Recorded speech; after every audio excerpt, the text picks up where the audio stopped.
Welcome, welcome, welcome to Story Time with me, Miss Sheila. I hope you're having a wonderful and beautiful day. Today I'm in my office and I'm right beside some parkas, so a mommy one and a baby one, because I'm doing an indigenous story and it's called Sadee's Mitts. And especially the Inuit use different fur and skins to make their mitts like this, like big mittens to keep warm. In the front of the book, you're going to see the English words and then the different language of the indigenous family from the northern people. So wouldn't that be cool? So let's get into the story. So it was, I'm just going to make sure I get this word properly. It was early fall. Grandma was sitting by the wood stove. She was sewing a pair of mittens from moose hide and beaver fur. Sadee came to warm herself by the stove. She sat quietly for a while. Then she asked Grandma, "Can I make a pair of mittens too?"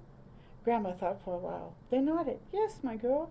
It would be good for you to learn to make yourself some mitts. It will take longer than you think. We must gather the many materials we need to make them. First, we must ask your father to get a beaver so we can use the pelt. You can help scrape the inside of the pelt, then stretch the pelt. And finally, we must smoke the pelt before it is ready to use. Next, we must go and ask Grandpa to hunt a moose for us.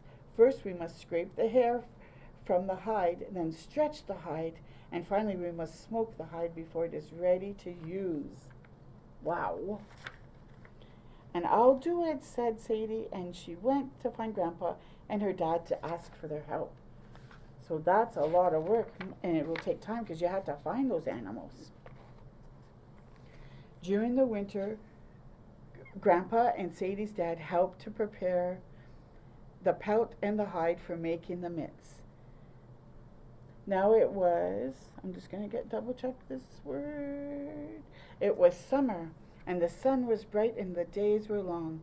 Grandpa showed Sadee how to sew a small birch bark canoe using an overhand stitch. "In the old days," Grandpa explained, "we used the quill of a porcupine and the sinew from the guts of a moose. These days I use a needle and thick thread," Grandpa laughed.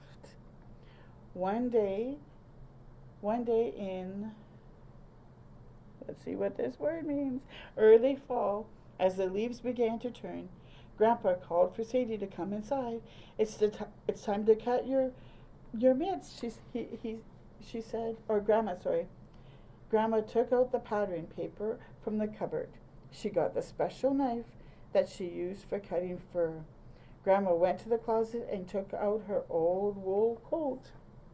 The coat was worn and had many holes in it. "My girl," she smiled, "you can use your old coat for the inside of your mitts.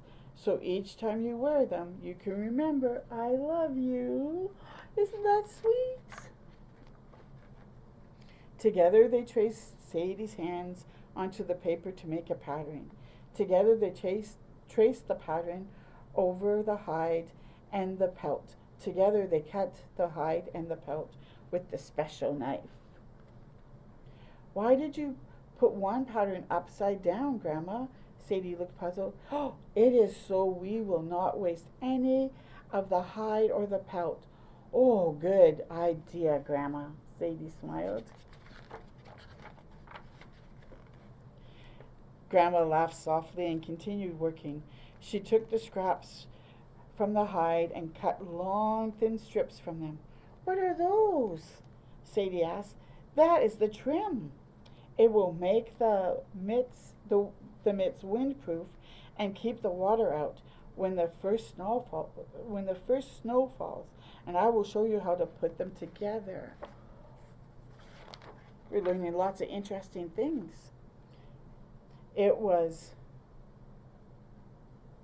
early fall, or late fall. The snow fell, and Sadee reminded Grandma of her promise. "Well, my girl, let's start with the wool lining.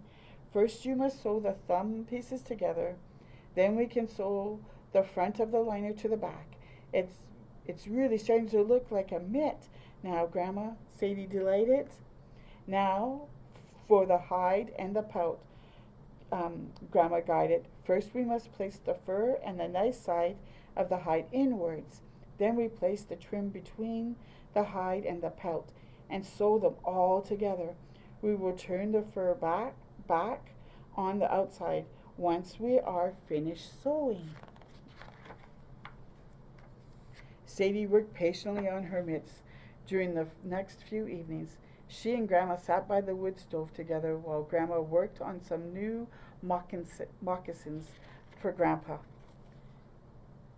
Grandma, Sadie asked, next year will you show me how to make moccasins? Of course, my girl. Grandma smiled. I am happy you are learning the traditional ways. Isn't that sweet? And in the back of the book, it actually has the pattern of the mitts. So I hope you enjoyed that story. Until next time with me, Miss Sheila, you keep shining your light bright. Bye for now.